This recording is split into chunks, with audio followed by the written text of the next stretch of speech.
napakabuti po talaga ng Lord. Kasi kung maalala po natin nung nakaraang linggo, nag-word of knowledge po ang likod ng Diyos. Sabi niya, meron ditong pinapagaling ang Panginoon yung pananakit ng tuhod. Nulit ko po yun, ako po talaga, yung tuhod ko lagi masakit.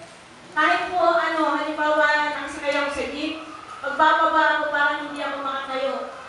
Minsan kahit na nakaupo ako ng matagal, parang hindi ko ako halos makatayo.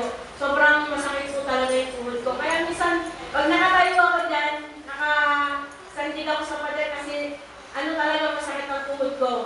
Pero alam niyo, napakabuti ng Lord kasi noong linggo, sabi ng lingkod ng Diyos, meron ditong pinapagaling ng Lord. Sakit sa tuhod, sabi ganon. Alam niyo, pinilit ko yun, tapos nararamdaman ko, alam niyo mo yung pakiramdam na hinihilot yung tuhod mo. Parang may nagpihilot sa tuhod ko, gumaganon. Tapos sabi ko, Lord, napakabuti mo, sabi ko ganon. Pinaparamdam mo yung kagalingan, yung pag-ibig, yung ganon. Sabi ko, Lord, napakabuti mo, humihiyak ako sa Panginoon ng linggo. Tapos sabi ko, nung tumayo ako, kasi sabi ko, salamat Panginoon, nagpasalamat na ako sa Lord, pinangkin ko na talaga yung kagalingan. Nung tumayo, lumiretso ako ng tayo, biglang may tumunog.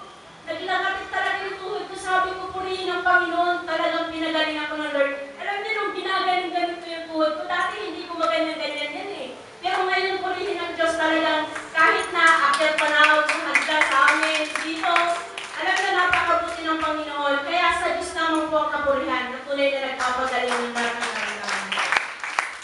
Amen. Sabi nga po dito sa verse 13, kahit manghina ang kabataan at manlupaypay at ang mga binatay madapa at magbuwal, ngunit sila umaasa sa Panginoon ay magbabagong lakas. Sila ay papaimbulog sa mga pakpak na tulad ng agila. Tatakbo sila, ngunit hindi manlulupaypay. Sila ay lalakad, ngunit hindi manghihina. Amen.